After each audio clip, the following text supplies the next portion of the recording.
La perfección es la prisión más hermosa del mundo.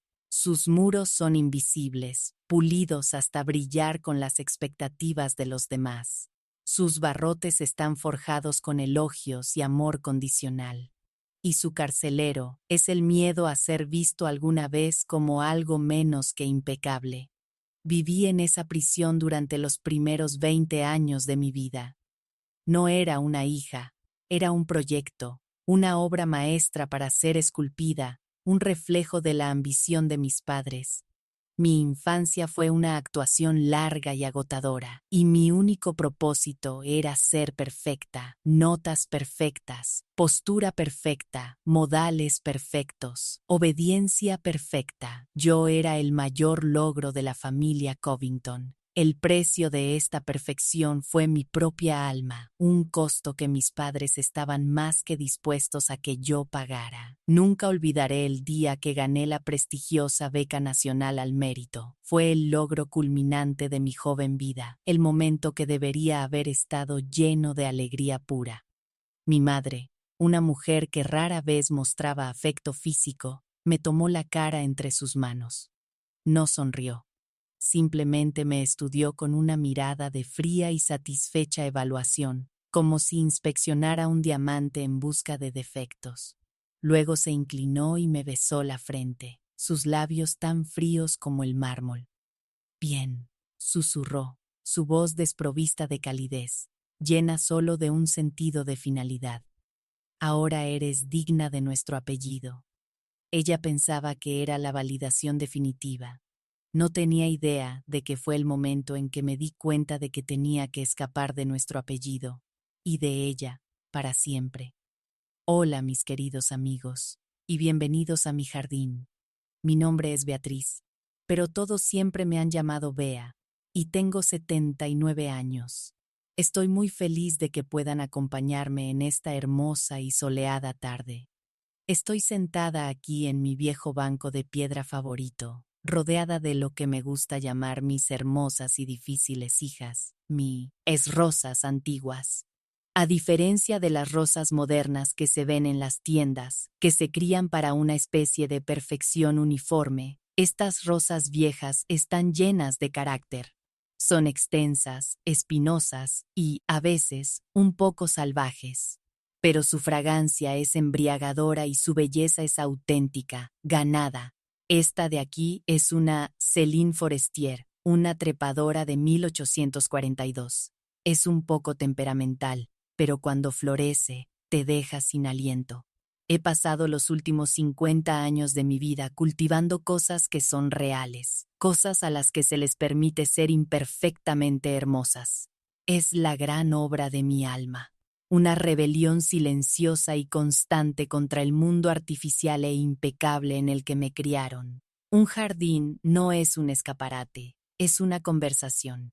Y he descubierto que las conversaciones más hermosas son las que se les permite crecer de forma salvaje. Es un verdadero regalo poder compartir este espacio con ustedes. Se siente menos como hablarle a una cámara y más como sentarse en un banco de jardín con un amigo. Me encantaría que me dijeran en los comentarios desde dónde están viendo hoy. Y tengo una pregunta para ustedes, un pensamiento que mis viejas rosas a menudo me traen a la mente. En su vida, ¿han encontrado más belleza en la perfección o en la imperfección?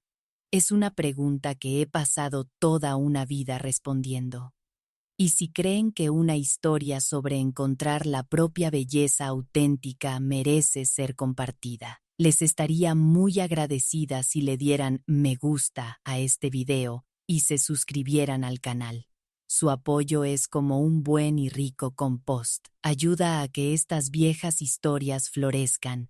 Mi historia comienza en un mundo de perfección absoluta e inflexible. Nací en la familia Covington, un apellido que en los enclaves ricos de Connecticut de los años 50 era sinónimo de dinero antiguo, influencia política y una posición social impecable.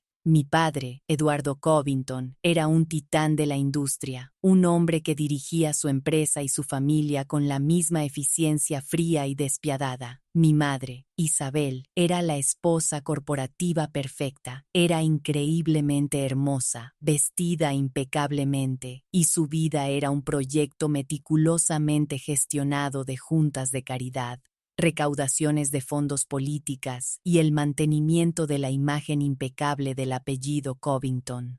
El nuestro no era un hogar, era un escenario, una magnífica mansión georgiana donde cada mueble, cada cuadro, cada cuchara de plata pulida se elegía cuidadosamente para proyectar una imagen de superioridad sin esfuerzo. Y yo, como su única hija, era la estrella del espectáculo, la protagonista de la gran producción de su éxito. Desde mis primeros recuerdos, mi vida fue un currículo.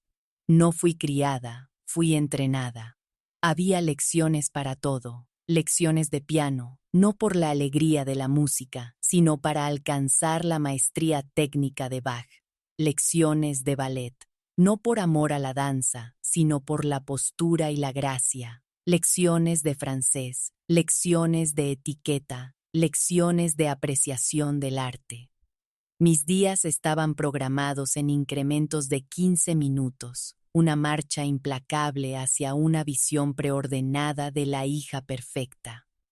El tiempo de juego era una hora programada por la tarde, pero solo con el tipo correcto de niños, los hijos e hijas de los socios comerciales de mi padre y de los amigos de la alta sociedad de mi madre. Recuerdo una vez, cuando tenía 6 años, que me hice amiga de la hija del jardinero, una niña maravillosa y divertida con pecas y una sonrisa desdentada. Pasamos una tarde gloriosa haciendo pasteles de lodo junto al arroyo. Cuando mi madre se enteró, su reacción no fue de ira, sino de una especie de horror frío y clínico. Me sentó y me explicó, con su voz suave y firme, que aunque el jardinero era un empleado valioso, su hija no era gente de nuestra clase. Me explicó que las amistades de una Covington eran un reflejo de la familia y que debía elegirlas con tanto cuidado como elegía mi ropa. Al día siguiente, el jardinero y su familia se habían ido. Nunca volví a ver a la niña. Aprendí una lección poderosa. Incluso mis amistades estaban sujetas a la aprobación arquitectónica de mi madre. El amor de mis padres no era un abrazo cálido e incondicional. Era una evaluación de desempeño. Estaba directamente ligado a mis logros. Cuando traía a casa un boletín de notas con todos sobresalientes, era recompensada con una sonrisa fría y aprobadora de mi padre y un vestido nuevo y caro de mi madre. Cuando gané mi primera competición de piano a los 8 años, organizaron una cena en mi honor, donde me hicieron actuar para sus invitados como una mascota bien entrenada. Recuerdo estar de pie junto al piano de cola, después de tocar una sonata de Mozart impecable, mi pequeño cuerpo temblando con una mezcla de agotamiento y miedo escénico. Los invitados aplaudieron cortésmente. Mi padre asintió, un gesto de un trabajo bien hecho. Mi madre, desde el otro lado de la habitación, me hizo una pequeña señal casi imperceptible, una ligera inclinación de cabeza, que era mi señal para hacer una reverencia y retirarme a mi habitación. No hubo abrazos ni exclamaciones alegres de «Estamos tan orgullosos de ti».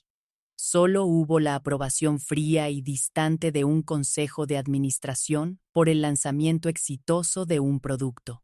El mensaje era claro.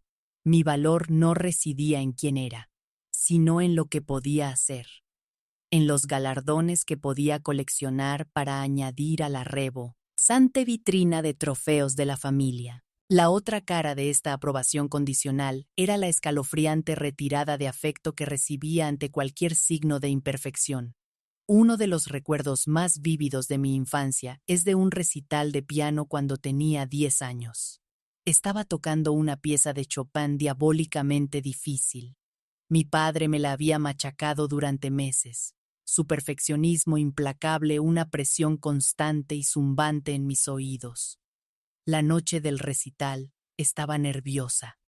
En medio del pasaje más complejo, mi dedo resbaló. Fue un error minúsculo, una sola nota equivocada que probablemente pasó desapercibida para la mayoría del público, pero vi a mi padre en la primera fila. No frunció el ceño ni negó con la cabeza, simplemente cerró los ojos. Una expresión de profunda y cansada decepción en su rostro, como si mi pequeño error le hubiera causado un profundo dolor físico. El viaje en coche a casa fue una tumba de silencio helado. Mi madre miraba por la ventana. Mi padre no dijo nada. Cuando llegamos a casa, intenté disculparme. Mi voz un pequeño susurro tembloroso. Lo siento por la nota equivocada, papá. Me miró con los ojos fríos.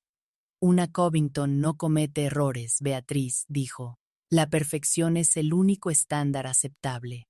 Durante la siguiente semana, me trataron con una frialdad educada y distante. Las sonrisas cálidas desaparecieron. La conversación fácil fue reemplazada por una formalidad forzada. Fue un confinamiento solitario emocional, un castigo mucho más efectivo que cualquier grito podría haber sido. Aprendí a vivir con un terror mortal a esa única nota equivocada, en la música, en mis notas, en mi propio ser. Esta presión constante por ser impecable, por ser una máquina de logros perfecta y sin emociones, creó un mundo secreto y profundo dentro de mí. Como las emociones reales y desordenadas eran inaceptables, aprendí a tenerlas en privado. Mi dormitorio se convirtió en mi único santuario, y fue allí donde comencé a cultivar mi propia pasión secreta e inadecuada. Nuestra finca tenía un magnífico y formal jardín de rosas, el orgullo y la alegría de mi madre. Era un lugar de rosas de té híbridas perfectas, cada una un espécimen impecable, podado y rociado hasta la sumisión. Pero, en el otro extremo de la propiedad, detrás de los establos, había un rincón olvidado y cubierto de maleza, donde los dueños anteriores habían plantado viejos y salvajes rosales trepadores.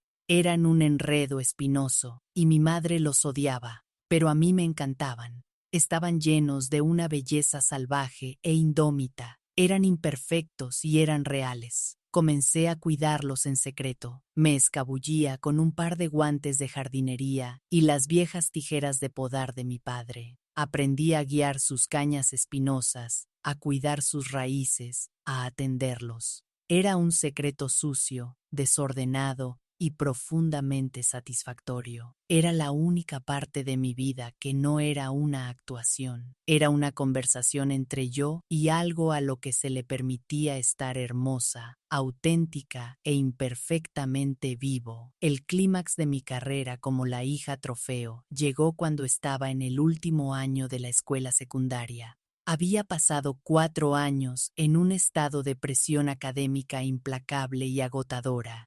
Era la mejor de mi promoción, la presidenta del club de debate, la editora de la revista literaria, y había estado estudiando para los exámenes de la Beca Nacional al Mérito con un enfoque tan singular que me había dejado pálida y exhausta. Era el premio final, para el que mis padres me habían estado preparando desde que era niña. Ganarlo no era una esperanza, era una expectativa. Hice los exámenes. Semanas después, llegó la carta. Había ganado. Era una becaria nacional al mérito. Esa noche, mis padres organizaron una pequeña cena formal para celebrar. Mi padre hizo un brindis por la tradición de excelencia de los Covington. Mi madre me regaló un juego de delicados pendientes de perlas. Luego, después de que se retiraron los platos del postre, mi madre me pidió que me quedara en el comedor. Se levantó y se paró detrás de mí, colocando sus manos sobre mis hombros. Pude ver nuestro reflejo en la madera oscura y pulida de la mesa del comedor. Vi a una mujer elegante y serena y a una niña pálida y de aspecto serio con una postura perfecta. «Lo has hecho bien, Beatriz», dijo mi madre, su voz un murmullo tranquilo y satisfecho. «Muy bien. Has honrado a tu padre y me has honrado a mí». Luego se inclinó. y sus labios fríos y secos rozaron mi frente. Bien, susurró, su voz tan suave y final como el cierre de una bóveda. Ahora eres digna de nuestro apellido. Me quedé sentada, el aroma de su caro perfume envolviéndome, y no sentí nada, ni alegría, ni orgullo. Solo un profundo escalofrío que me caló hasta el alma. Sus palabras no eran una declaración de amor, eran una tasación final. Yo no era su hija. Era un producto que finalmente había cumplido con sus estándares de control de calidad. Había alcanzado la cima de la perfección, y nunca me había sentido tan vacía, tan sola, tan absoluta y completamente invisible.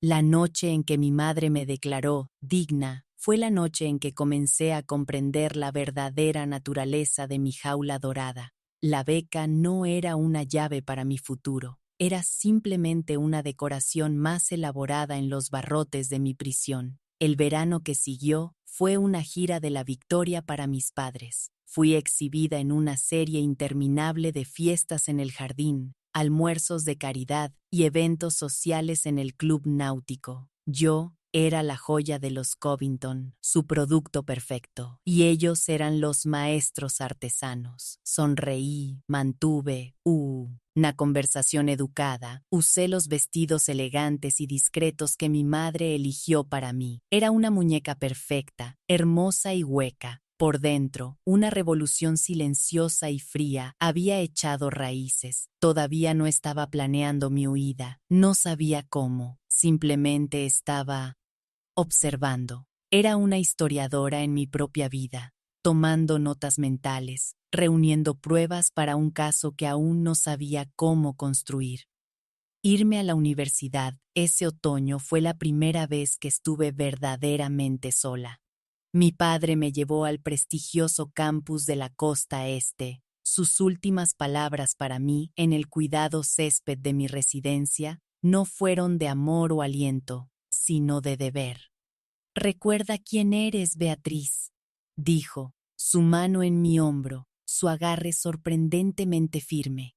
«Eres una Covington, tus acciones, tus notas, tus amistades, todas son un reflejo de esta familia. No nos decepciones». No estaba enviando a una hija a aprender sobre el mundo, estaba desplegando a una diplomática para representar la embajada familiar.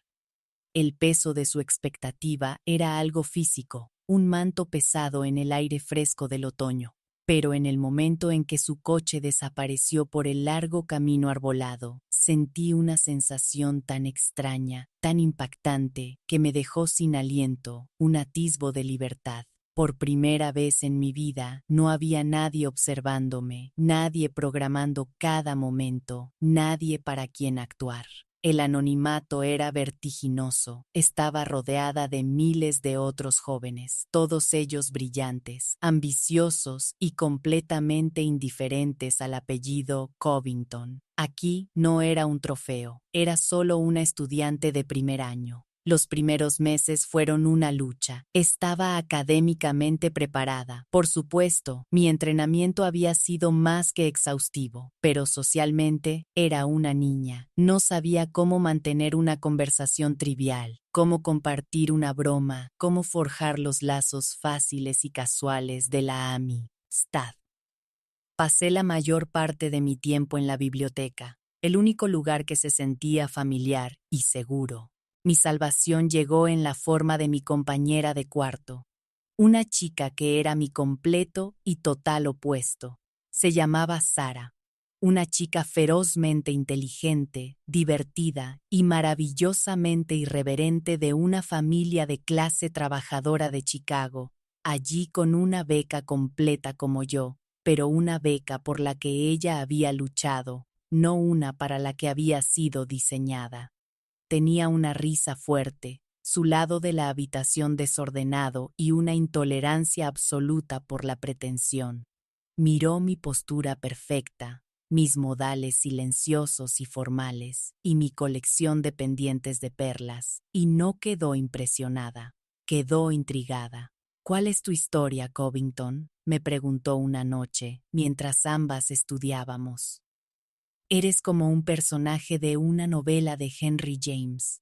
Hermosa, de modales perfectos y aterrorizada de dar un paso en falso.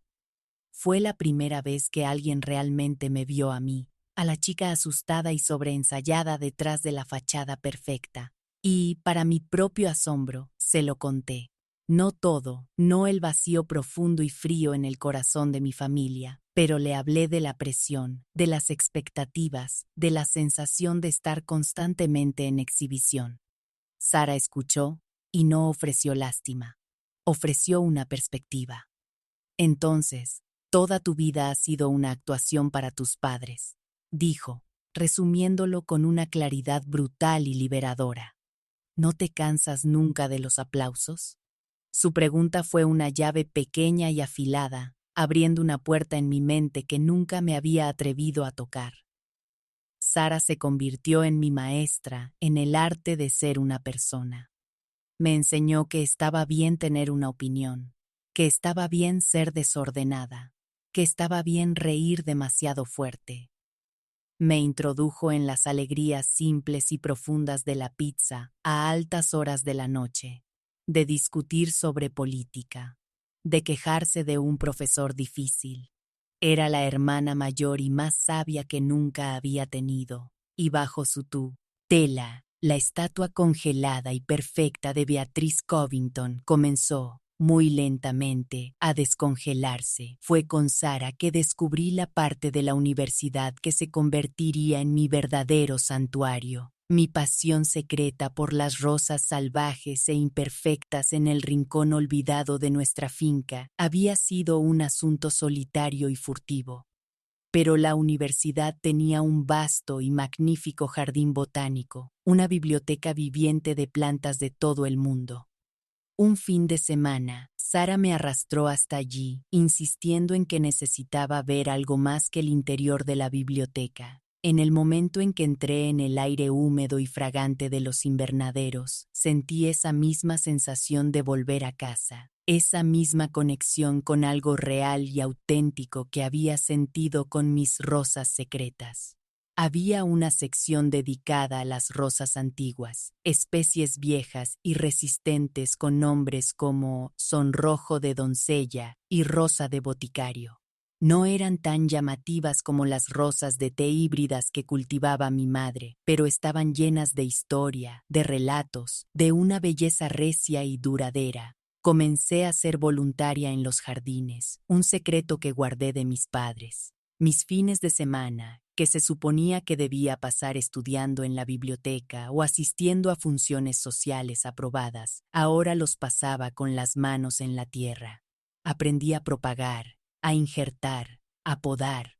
Aprendí los nombres en latín, las historias, las necesidades únicas de 100 especies diferentes. El director de los jardines, un anciano profesor de botánica llamado Dr. Alistair Finch, un hombre con una salvaje melena de pelo blanco y tierra permanentemente grabada en las líneas de sus manos, se convirtió en mi nuevo mentor. Vio mi pasión, mi curiosidad insaciable y el cuidado casi reverente que ponía en las plantas. No conocía mi historia, pero entendió mi alma.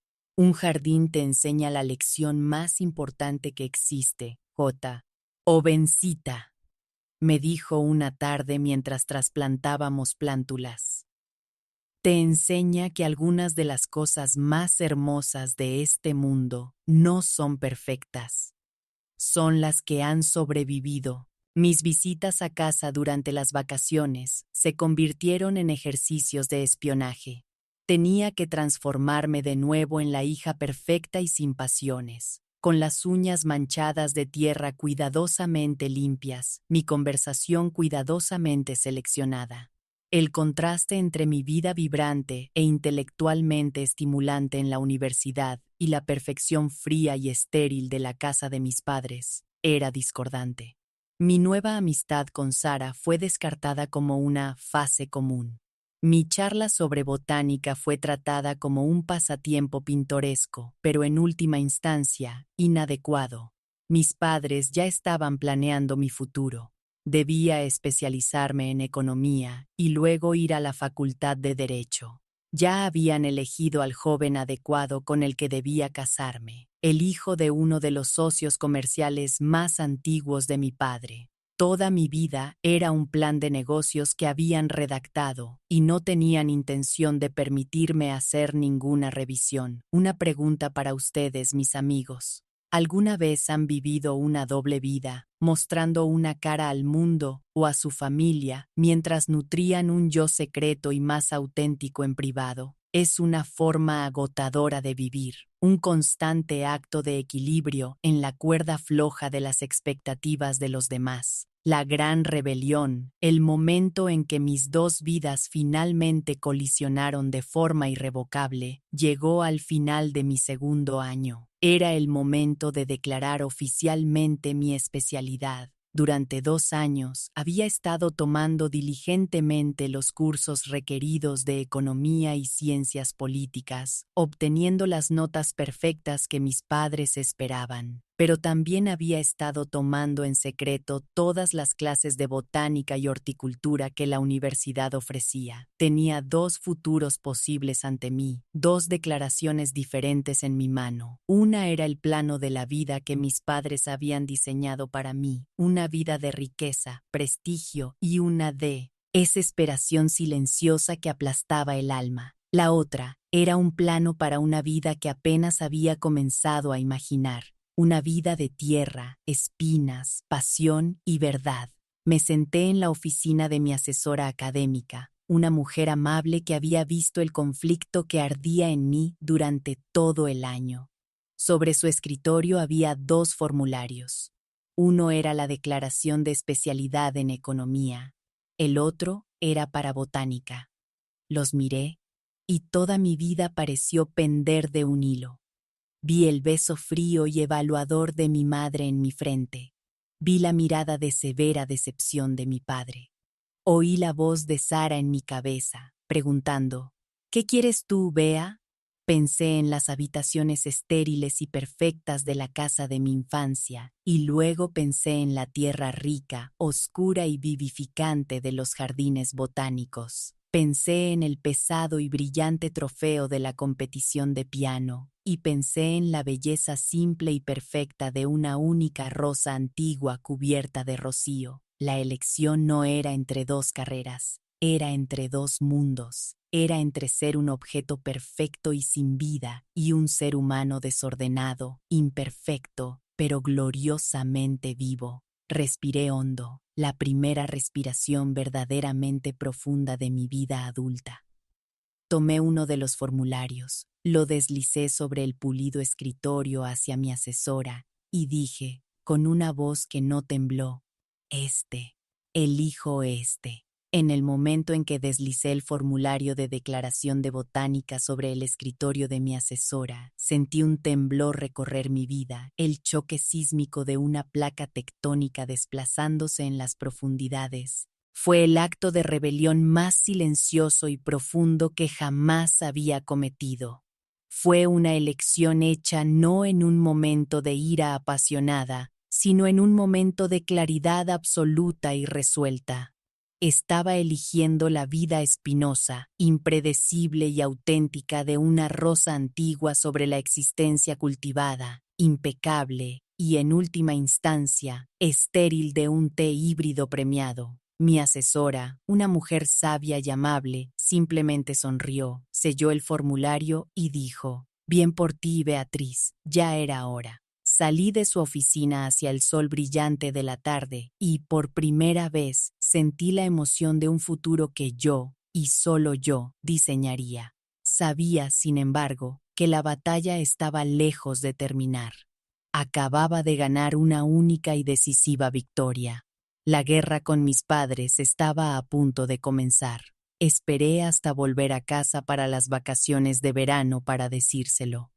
La idea de confesar mi traición académica por teléfono era un acto de cobardía que no podía soportar.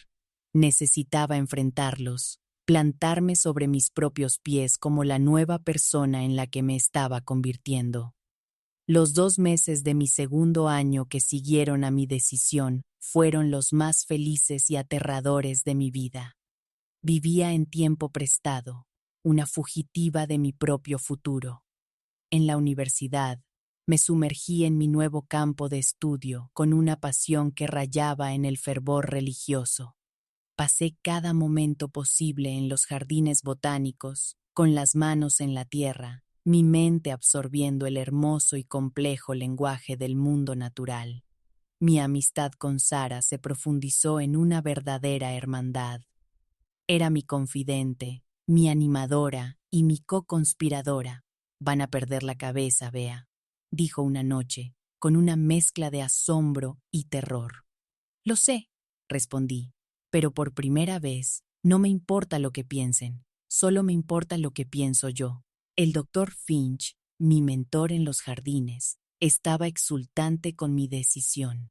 Me tomó bajo ese ala, dándome mi propia pequeña sección del jardín de rosas antiguas para que la cuidara. Me enseñó el delicado arte de injertar, la ciencia de la composición del suelo, la historia contenida en cada tallo espinoso. Vio mi pasión no como un pasatiempo inadecuado, sino como una búsqueda intelectual seria. Para entender una rosa, Beatriz, solía decir, con las manos cubiertas de tierra, hay que entender la historia, el arte y la supervivencia misma. Es un trabajo de vida que vale la pena. Su validación fue un bálsamo para mi alma, una contranarrativa a la que mis padres habían escrito para mí. El día de mi partida a casa al final del trimestre se sintió como un soldado llamado de vuelta al frente desde un puesto hermoso y pacífico. El viaje en coche a casa con mi padre fue tenso y silencioso. Llegué a una casa que se sentía más pequeña, más sofocante que nunca. Durante una semana interpreté mi papel, esperando el momento adecuado. La confrontación ocurrió un domingo por la noche, en la formalidad estéril de nuestro perfecto comedor. Mis padres habían estado hablando de mi futuro, de las solicitudes para la Facultad de Derecho que debería estar preparando, de unas prácticas de verano que mi padre estaba organizando en una prestigiosa firma de inversiones. Respiré hondo, las palabras que había ensayado durante semanas atascándose en mi garganta. Tengo que decirles algo, comencé. He cambiado mi especialidad. Mi padre levantó la vista de su roast beef perfectamente cocido, una mirada de interés paternal y suave en su rostro. ¿Ah, sí? ¿A qué? ¿Ciencias políticas? Una buena elección. Se verá excelente en tus solicitudes para la Facultad de Derecho. No, dije, mi voz tranquila pero firme. A botánica. La palabra cayó en la silenciosa habitación con la fuerza de una lámpara de araña estrellándose. Hubo un momento de silencio puro e incomprensible. Mi madre fue la primera en reaccionar. Soltó una pequeña risa incrédula. ¿Botánica? Beatriz, no seas ridícula. Eso no es una carrera. Eso es jardinería. Eso es algo que hace el servicio. Sus palabras estaban cargadas de un esnobismo venenoso y consciente de clase que era impresionante en su crueldad. La reacción de mi padre fue más fría y mucho más aterradora. Dejó su cuchillo y tenedor con un clic preciso y deliberado. Me miró con una expresión de tan profunda decepción e ira que se sintió como un golpe físico. Ya veo, dijo, su voz peligrosamente suave. Así que esto es lo que esa universidad te ha hecho. Llenarte la cabeza con estas nociones sentimentales e inútiles. Eres una Covington. Tu vida no está destinada a pasarse cavando en la tierra.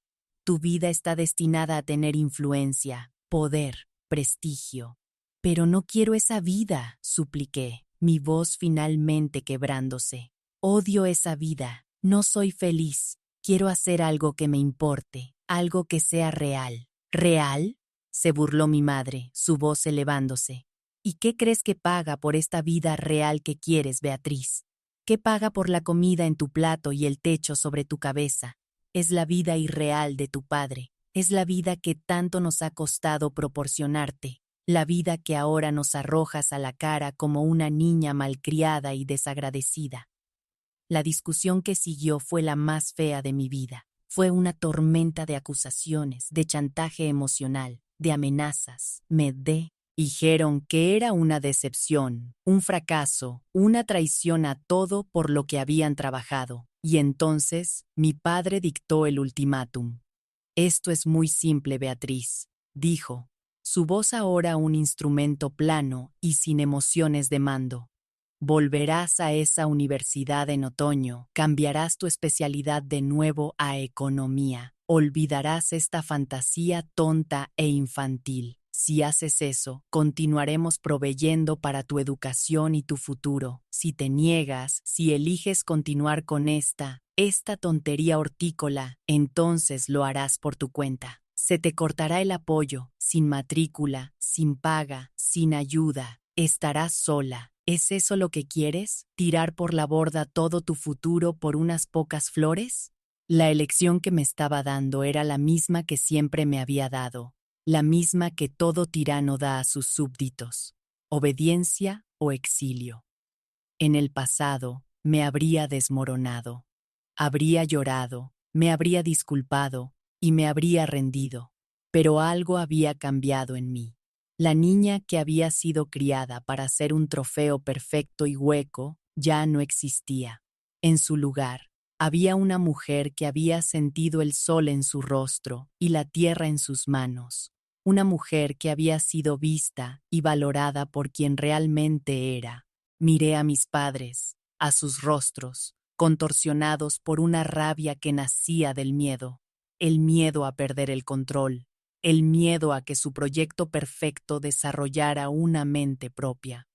Y no sentí miedo, sino una extraña y triste lástima por ellos. Eran ellos los que estaban verdaderamente atrapados, en una prisión de su propia creación, una prisión de reputación y perfección vacía. Me levanté de la mesa, mis manos firmes, mi corazón en calma. Sí, dije, mi voz clara y segura. Eso es lo que quiero. Salí del comedor, dejándolos en un estado de silencio atónito y apopléctico. Mi decisión estaba tomada. El desarraigo estaba a punto de comenzar. El resto del verano fue una guerra fría. Mis padres se negaron a hablarme, su silencio un arma pesada y castigadora. Era un fantasma en mi propia casa, pero por primera vez no me sentí invisible. Me sentí libre. Pasé mis días trabajando en un empleo de baja categoría en un vivero local. Mi primer trabajo remunerado real, ahorrando cada dólar. Le escribí una carta al doctor Finch explicando mi situación. Le escribí una carta a Sara, mi roca, mi hermana, y escribí una carta a la oficina de admisiones de la Universidad Agrícola Estatal, una institución buena pero mucho menos prestigiosa que la que dejaba, un lugar donde podía pagar la matrícula con mis propios y escasos ingresos. Vendí mis pendientes de perlas, el regalo que mi madre me había dado por ganar la beca, el precio de mi valía. El dinero, junto con mis ganancias del verano, fue suficiente para un solo semestre y una habitación en una pensión barata. El día que me fui fue un asunto tranquilo y anticlimático. Empaqué mi vida en 2 maletas gastadas. No me llevé la ropa de diseñador ni las joyas caras. Me llevé mis libros, mis herramientas de jardinería y la ropa de trabajo manchada de tierra que ahora se sentía más como mi propia piel que cualquier vestido de seda. Mi padre estaba en el trabajo. Mi madre estaba en su habitación, con la puerta cerrada. No salió a despedirse. Salí de esa casa magnífica, perfecta y absolutamente sin amor por última vez. No me sentí como una chica que había sido expulsada. Me sentí como una prisionera que había cavado un túnel hacia la libertad. Tomé un autobús hacia mi nueva universidad, un campus de edificios de ladrillo prácticos y sin adornos y extensas granjas experimentales. No era hermoso de la manera en que lo había sido mi antigua universidad, pero era real.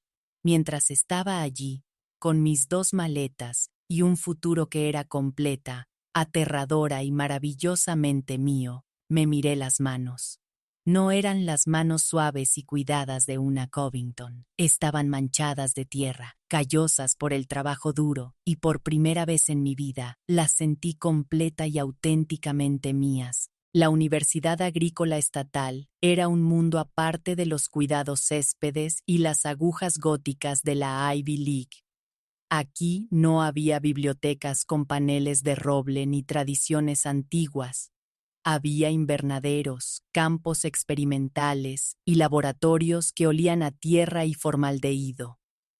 Los estudiantes no eran los pulcros hijos e hijas de senadores y directores ejecutivos.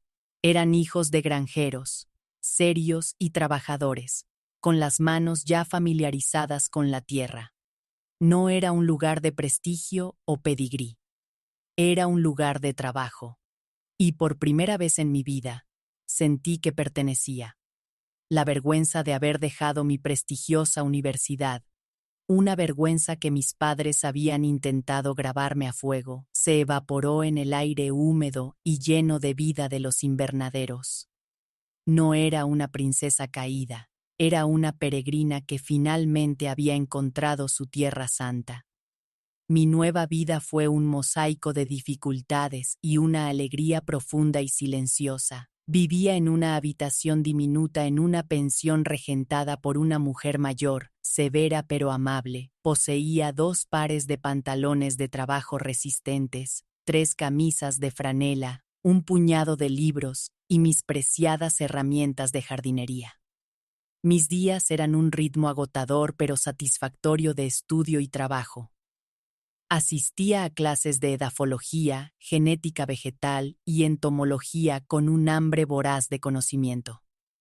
Por las tardes, trabajaba en una serie de empleos esporádicos para pagarme los estudios. Lavaba platos en la cafetería de la universidad, limpiaba aulas por la noche y, mi trabajo favorito, trabajaba en los extensos jardines de rosas de la universidad, un lugar donde sentía una paz profunda y duradera. El trabajo era físicamente exigente. Mi cuerpo, que había sido entrenado para la delicada postura de una bailarina, dolía con un nuevo tipo de agotamiento. Mis manos, antes suaves e inútiles, se volvieron duras y callosas, permanentemente manchadas con la tierra rica y oscura de mi nueva vida. Era pobre.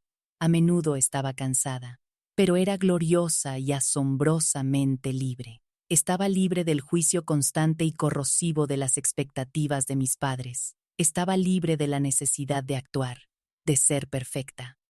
Aquí, a nadie le importaba el apellido Covington. Mi valor se medía no por mis gracias sociales o mi habilidad para tocar una sonata impecable, sino por la calidad de mi trabajo, la agudeza de mi mente y la fuerza de mi espalda. Mi amistad con Sara, mi antigua compañera de cuarto, se convirtió en mi salvavidas. Nos escribíamos largas cartas cada semana. Era mi conexión con la vida que había dejado, pero más importante, era una voz constante de ánimo desde la barrera de mi nueva vida. Me decía que estaba orgullosa de mí, un sentimiento que nunca había oído de mis propios padres. Sus cartas eran un recordatorio semanal de que no estaba olvidada, de que me querían por ser quien era, no por lo que podía lograr.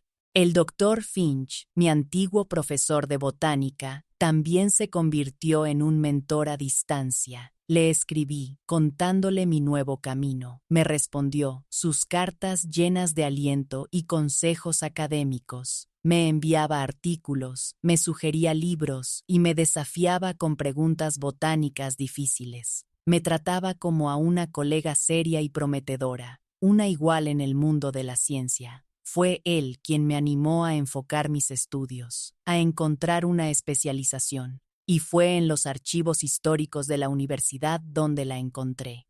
Descubrí una colección de documentos de un botánico del siglo XIX que había viajado por el mundo, coleccionando y documentando especies de rosas raras y olvidadas. Su trabajo era un hermoso matrimonio de mis 2 grandes amores, la historia y la horticultura. Había encontrado mi vocación. Me convertiría en una rosarista, una guardiana de rosas antiguas, una historiadora del mundo floral. El silencio de mis padres fue absoluto. Les escribí una carta una vez que me instalé, una nota breve y educada diciéndoles que estaba a salvo y matriculada en mi nueva escuela. Nunca respondieron. Era como si hubiera dejado de existir, un proyecto fallido que había sido dado de baja y guardado en un armario oscuro y olvidado. El cordón financiero se había cortado, y con él toda pretensión de una relación. El dolor de su rechazo era un dolor sordo y constante, pero también era una extraña forma de liberación. Su silencio era un regalo. Era el espacio que necesitaba para crecer, para convertirme en la persona que estaba destinada a ser. Una pregunta para ustedes, mis amigos que están escuchando. ¿Es posible amar a alguien y aún así necesitar liberarse de esa persona? Es una de las preguntas más dolorosas y complicadas que una persona puede enfrentar. Elegir tu propia supervivencia, incluso cuando significa alejarte de las personas que se supone que son tu hogar. A medida que me acercaba al final de mi carrera universitaria, surgió un nuevo y aterrador desafío. Mi futuro estaba a punto de ser lanzada al mundo con un título especializado, mucho conocimiento, pero sin conexiones y con muy poco dinero. Fue Aris, mi amiga de mi primera universidad, la profesora de Historia del Arte, quien una vez más me abrió una puerta. Había mantenido el contacto con ella a través de cartas, y ella había seguido mi viaje con un orgullo feroz y maternal. Me escribió con noticias de una oportunidad increíble, un aprendizaje de posgrado de 2 años en un jardín botánico y finca histórica de renombre mundial en Inglaterra, llamado Jardines Harlow. Era un lugar famoso por tener una de las colecciones más grandes de rosas antiguas del mundo. El puesto era muy competitivo, una posibilidad remota, pero Aris fue implacable. «Estás más cualificada para esto que nadie, Catalina», escribió. «Debes solicitarlo». Con el aliento de Aris, Sara y el doctor Finch, pasé meses preparando mi solicitud. Se convirtió en el único foco de mi vida. Escribí ensayos sobre la historia del cultivo de rosas. Recopilé un portafolio de mi propia investigación y un plan detallado para la preservación de las especies más frágiles del jardín. Vertí cada onza de mi conocimiento, mi pasión y mi esperanza en esa solicitud. La envié al otro lado del océano e intenté no pensar en ello. La posibilidad parecía demasiado vasta, demasiado hermosa para ser real. El día que llegó la carta de aceptación, un sobre delgado de correo aéreo con un sello británico, estaba trabajando en el invernadero de la universidad. La abrí con manos temblorosas. Las palabras se nublaron ante mis ojos. «Nos complace ofrecerle el puesto». Me dejé caer en un taburete, con la carta apretada en la mano. El olor terroso a tierra húmeda y flores en flor llenando mis sentidos. Lo había logrado, por mi cuenta. La chica a la que le habían dicho que no era nada sin el apellido de su familia, acababa de ganarse un lugar en una de las instituciones más respetadas del mundo. No era una victoria que pudiera compartir con mis padres. Fue un triunfo silencioso y solitario, lo que lo hizo aún más dulce, aún más profundo. Pasé 2 años en Inglaterra, en los jardines Harlow, y fue la educación de toda una vida. Caminé por jardines que tenían siglos de antigüedad. Trabajé con botánicos de renombre mundial. Sostuve en mis manos esquejes de rosas que se habían plantado en la época de Shakespeare. Ya no era solo una estudiante, era una verdadera historiadora del mundo botánico, una conservadora de seres vivos. Publiqué mi primer artículo académico, di conferencias. Me estaba convirtiendo en la mujer que siempre había sido por dentro, la mujer que había sido enterrada bajo capas de perfección y deber filial.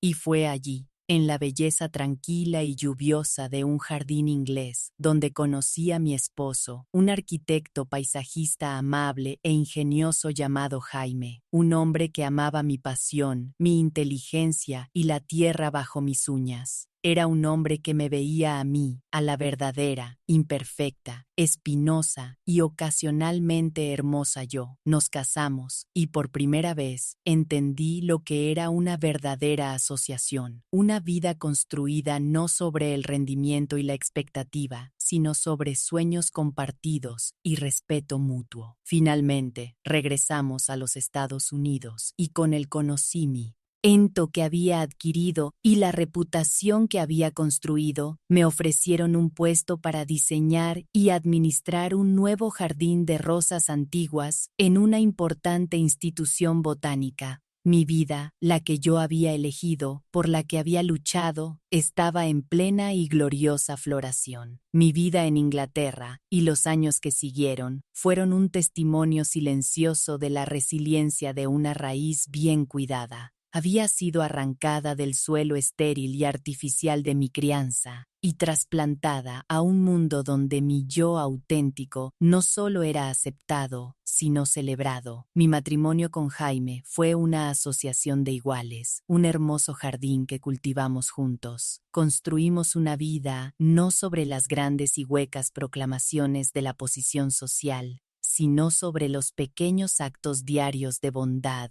respeto mutuo y pasiones compartidas. Tuvimos 2 hijos, un niño y una niña, y los crié de una manera que fue una rebelión directa y deliberada contra mi propia infancia. Nuestro hogar no era un escaparate, era un santuario de imperfección gozosa.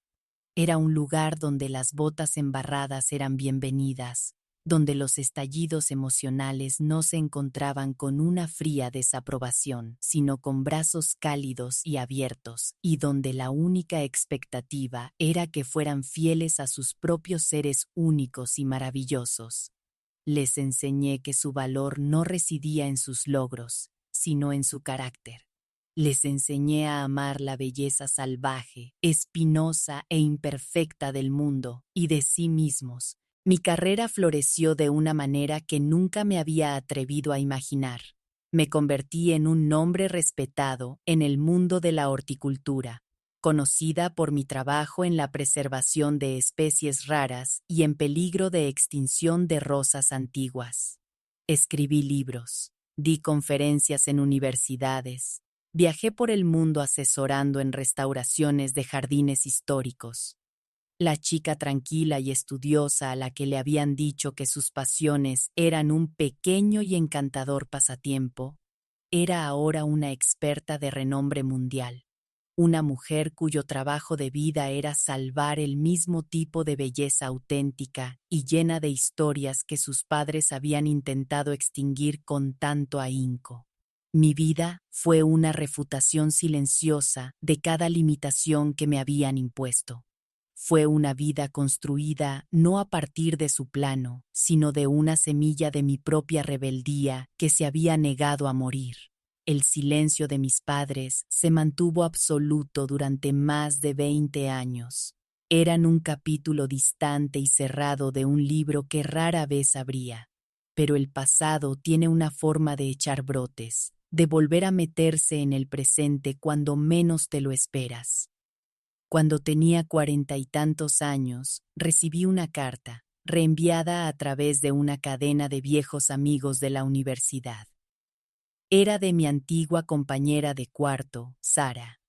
Había visto el obituario de mi padre en un periódico nacional. Eduardo Covington, el titán de la industria, había fallecido de un ataque al corazón repentino. Había muerto solo en su magnífica y silenciosa casa. La noticia fue un eco extraño y hueco de un mundo distante. Sentí una punzada de tristeza, no por el padre que fue, sino por el padre que podría haber sido. Pero no sentí duelo, ni sensación de pérdida personal. El hombre que había sido mi padre había muerto para mí el día que eligió su orgullo por encima de su hija. El verdadero terremoto llegó un año después. Otra carta de Sara. Mi madre, Isabel, ahora viuda y sola en esa vasta y vacía casa, estaba enferma. Sufría de una enfermedad neurológica degenerativa que le estaba robando lentamente la memoria. su fachada hermosa y perfecta desmoronándose desde dentro. Sara escribió que mi madre había comenzado a preguntar por mí. Al principio, me negué siquiera a considerarlo. Las heridas eran demasiado viejas, demasiado profundas. ¿Por qué debería yo, la hija que había considerado indigna, ser la que regresara a cuidarla en su declive? Fue Aris, mi sabia y feroz amiga de mi primera universidad, ahora una anciana ella misma, quien me hizo cambiar de opinión. Ve a verla, Catalina, me dijo por teléfono. No por ella, sino por ti. Algunas historias necesitan un capítulo final o te atormentarán para siempre. Una pregunta para ustedes, mis amigos. ¿Hay diferencia entre el perdón y el cierre? ¿Se puede encontrar la paz con un capítulo difícil de nuestro pasado sin perdonar necesariamente a la persona que lo escribió? Es una pregunta compleja y profundamente personal, y una que tuve que enfrentar. Y así, después de más de 25 años de exilio, regresé a la casa de la que había huido. Los jardines seguían perfectamente cuidados, pero la casa en sí se sentía cansada. La perfección era ahora algo frágil y sin alegría. Encontré a mi madre en su sala de estar, una frágil mujer de pelo blanco perdida en las profundidades de un gran sillón. Estaba rodeada de los objetos hermosos y caros que había pasado su vida adquiriendo, pero sus ojos estaban vacíos. Me miró y, al principio, no hubo reconocimiento, y luego un destello. «¿Beatriz?», susurró, su voz un seco crujido de hojas. El sonido de mi nombre completo, el nombre de la hija trofeo, era un fantasma de otra vida. Pasé los últimos 6 meses de su vida con ella. No fue un reencuentro alegre, fue una vigilia silenciosa, difícil y profundamente triste. La enfermedad le había quitado las capas de su artificio, su orgullo, su fría ambición. Lo que quedaba era una anciana asustada y confundida. En sus momentos de lucidez, hablábamos. No la confronté con ira. Simplemente le conté mi historia. Le hablé de mi vida, mi trabajo, mi esposo, mis hijos. Le hablé de la alegría que había encontrado en el mundo imperfecto y hermoso que ella siempre había desdeñado. Escuchaba, una mirada de profunda y perpleja tristeza en sus ojos. Fue durante una de estas conversaciones que la pieza final y más importante de nuestra historia fue revelada. Tenía tanto miedo, susurró una tarde, su mirada fija en un punto distante de su memoria. Tenía tanto pavor de no ser lo suficientemente buena, de no estar a la altura del mundo de tu padre. Pensé que si podía hacerte perfecta, entonces yo también sería perfecta, estaría a salvo. En ese momento, finalmente lo entendí. Su crueldad no había nacido de la falta de amor, sino de un exceso de miedo. No había sido un monstruo, había sido una niña aterrorizada, igual que yo, atrapada en un tipo diferente de jaula. El secreto que había estado planeando desechar, el que ella nunca supo, no era solo mi futuro en botánica. Era toda la vida vibrante, imperfecta y auténtica que había construido para mí. Nunca supo la alegría que encontré en la tierra, el amor que encontré con un buen hombre, la plenitud que encontré en una vida hecha por mí misma. Para cuando regresé, ese secreto ya no era un secreto, sino una vida plenamente vivida, un testimonio de mi huida. Y en sus últimos días pude darle un atisbo de ello. Le llevé fotos de mis hijos, de mis jardines salvajes y hermosos. Le leí de mis libros sobre historia botánica. Al final, creo que finalmente me vio a mí, a la verdadera yo. Y yo, a mi vez, finalmente la vi a ella. El día que murió, estaba sosteniendo su mano. Sus últimas palabras para mí fueron un débil susurro. Tus rosas, dijo, deben ser hermosas. Y así, mis queridos amigos, esa es mi historia. Es una historia larga y sinuosa, pero, en el fondo, Es sencilla, es la historia de una niña a la que le enseñaron que su valor estaba en su perfección y que tuvo que viajar por el mundo y por toda una vida para aprender que nuestro verdadero valor reside en nuestras hermosas, resilientes y absolutamente únicas imperfecciones. Es una historia que demuestra que incluso después del más frío de los inviernos, un jardín puede volver a florecer.